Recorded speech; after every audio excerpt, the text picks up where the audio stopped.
हर व्यक्ति के जीवन में शनि देव की अहम भूमिका होती है। अगर कुंडली में शनि सबसे अच्छी स्थिति में हो तो यह व्यक्ति को बहुत ही कम समय में बड़ी सफलता देता है। इसलिए हर संभव प्रयास करके शनि को प्रसन्न करना चाहिए। एक बार नवग्रहों में बहस हो गई कि नवग्रहों में सबसे उत्तम कौन है। इस बात के निष्कर्ष पर पहुंचने के लिए सभी देवता देवराज इंद्र के पास पहुंच गए।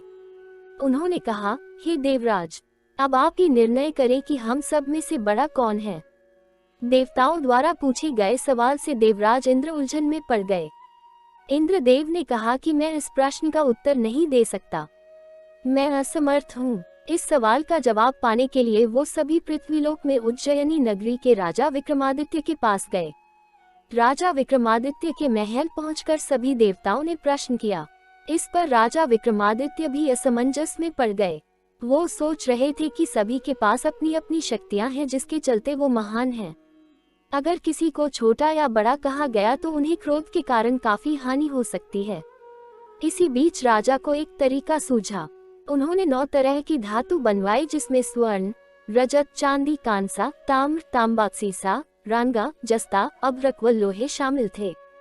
राज ने सभी धातुओं को एक एक आसन के पीछे रख दिया। इसके बाद उन्होंने सभी देवताओं को सिंहासन पर बैठने के लिए कहा। धातुओं के गुणों के अनुसार सभी आसनों को एक दूसरे के पीछे रखवाकर उन्होंने देवताओं को अपने अपने सिंहासन पर बैठने को कहा। जब सभी देवताओं ने अपना अपना आसन ग्रहण कर लिया तब राजा विक्रमादित्य ने कहा, इस बात का निर्णय हो चुका है। जो सबसे पहले सिंहासन पर बैठा है वही बड़ा है। यह देखकर शनि देवता बहुत नाराज हुए। उन्होंने कहा, राजा विक्रमादित्य, यह मेरा अपमान है। तुमने मुझे सबसे पीछे बैठाया है। मैं तुम्हारा विनाश कर दूंगा। तुम मेरी शक्तियों को नहीं जानते हो। शनि ने कहा, एक राशि पर सूर्य 1 महीने, चंद्रमा 2.25 दिन, मंगल 1.5 महीने, बुध और शुक्र 1 महीने, बृहस्पति 13 महीने रहते हैं। लेकिन मैं किसी भी राशि पर 7.5 वर्ष रहता हूँ। मैंने अपने प्रकोप से बड़े बड़े देवताओं को पीड़ित किया है।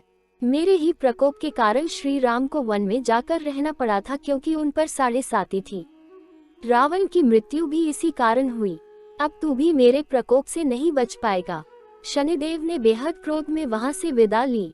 वहीं बाकी के देवता खुशी खुशी वहां से चले गए। इसके बाद सब कुछ सामान्य ही चलता रहा। राजा विक्रमादित्य पहले की तरह ही न्याय करते रहे। दिन ऐसे ही बीतते रहे लेकिन शनिदेव अपना अपमान नहीं भूले। एक दिन राजा की परीक्षा लेने शनिदेव घोड़े के व्यापारी के रूप में राज्य पहुंचे। जब राजा विक्रमादित्य को इस बात का पता चला तो उन्होंने अपने अश्वपाल को कुछ घोड़े खरीदने के लिए भेजा। अश्वपाल लौट आया और राजा को बताया कि घोड़े बेहद ही कीमती हैं। राजा ने खुद जाकर एक सुंदर और शक्तिशाली घोड़ा पसंद किया और उसकी चाल देखने के लिए घोड़े पर सवार हो गए। जैसे ही राजा विक्रमादित्य घोड़े पर बैठे वैसे ही घोड़ा बिजली की रफ्तार से दौड़ पड़ा। घोड़ा राजा को एक जंगल ले गया और वहां जाकर राजा को नीचे गिरा दिया और फिर कहीं गायब हो गया। राज्य का रास्ता ढूंढने के लिए राजा जंगल में भटकने लगा, लेकिन उसे कोई रास्ता नहीं मिला। कुछ समय बाद उसे एक चरवाहा मिला। भूख प्यास से परेशान उस राजा ने चरवाहे से पानी मांगा। चरवाहे ने उसे पानी दिया और राजा ने उसे अपनी एक अंगूठी दे दी। रास्ता पूछकर राजा जंगल से निकल गया और पास में ही मौजूद एक नगर में पहुंच गया। एक सेठ की दुकान पर राजा ने कुछ आराम के लिए रुका। वहां सेठ से बातचीत करते हुए उसने बताया कि वो उज्जयिनी नगरी से आया है। राजा कुछ देर तक उस दुकान पर बैठा। जितनी देर वो वहां बैठा सेठ जी की काफी बिक्री हो गई। सेठ ने राजा को बहुत भाग्यवान समझा। सेठ ने राजा को अपने घर खाने पर आमंत्रित किया। सेठ के घर में एक खूंटी पर सोने का हार लटका था। उसी कमरे में वो राजा को छोड़कर बाहर चला गया। कुछ समय बाद खूंटी उस सोने के हार को निगल गई। सेठ ने विक्रमादित्य से वापस आकर पूछा कि उसका हार कहाँ है। तब राजा ने उसे हार गायब होने की बात बताई। सेठ ने क्रोधित होकर विक्रमादित्य के हाथ पैर कटवाने के आदेश दे दिए।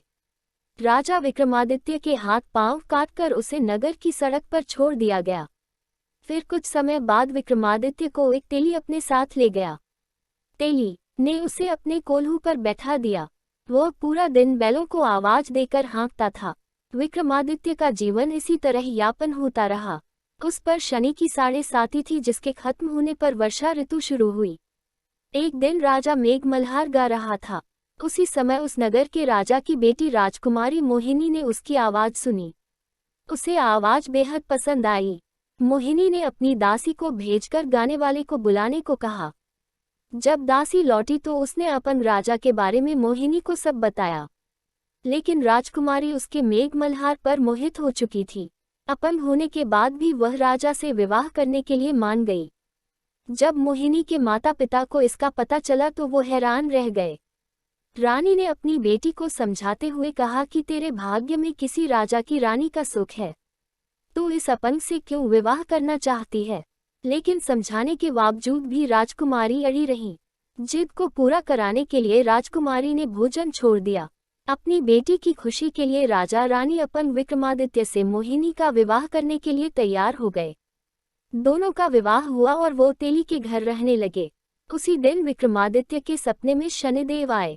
उन्होंने कहा कि देखा तूने मेरा प्रकोप। राजा ने शनिदेव से उसे क्षमा करने को कहा। उन्होंने कहा कि जितना दैख आपने मुझे दिया है उतना किसी और को मत देना। इस पर शनिदेव ने कहा, राजा, मैं तुम्हारी प्रार्थना स्वीकार करता हूँ। जो कोई व्यक्ति मुझे पूजेगा, व्रत करेगा और मेरी कथा सुनेगा उस पर मेरी कृपा दृष्टि बनी रहेगी। सुबह जब राजा विक्रमादित्य की नींद खुली तो उसने देखा कि उसके हाथ पांव वापस आ गए हैं। उन्होंने मन ही मन में शनिदेव को नमन किया। राजकुमारी भी विक्रमादित्य के हाथ पैर देखकर हैरान रह गई। तब राजा ने शनिदेव के प्रकोप की कथा सुनाई। जब सेठ को यह बात पता चली तो वो तेली के घर पहुंचा। उसने राजा विक्रमादित्य से उनके पैरों में गिरकर माफी मांगी। राजा ने सेठ को माफ कर दिया। सेठ ने राजा से उसके घर जाकर भोजन करने के लिए कहा। भोजन करते हुए अचानक से ही खूंटी ने हार उगल दिया। सेठ जी ने अपनी बेटी का विवाह भी राजा के साथ कर दिया। उन्होंने उसे स्वर्ण आभूषण, धन आदि देकर राजा के साथ विदा कर दिया। राजा विक्रमादित्य अपनी दोनों पत्नियों यानी राजकुमारी मोहिनी और सेठ की बेटी के साथ अपने राज्य उज्जैनी पहुंचे। सभी ने उनका स्वागत किया। इसके बाद राजा विक्रमादित्य ने पूरे राज्य में घोषणा करते हुए कहा कि आज से शनिदेव सब देवों में सर्वश्रेष्ठ माने जाएंगे। साथ ही शनिदेव का व्रत करें और व्रत कथा जरूर सुने। यह देखकर शनिदेव बहुत खुश हुए। व्रत करने और व्रत कथा सुनने से शनिदेव की कृपा रहने लगी और लोग आनंद पूर्वक रहने लगा। बोलो शनिदेव महाराज की जय।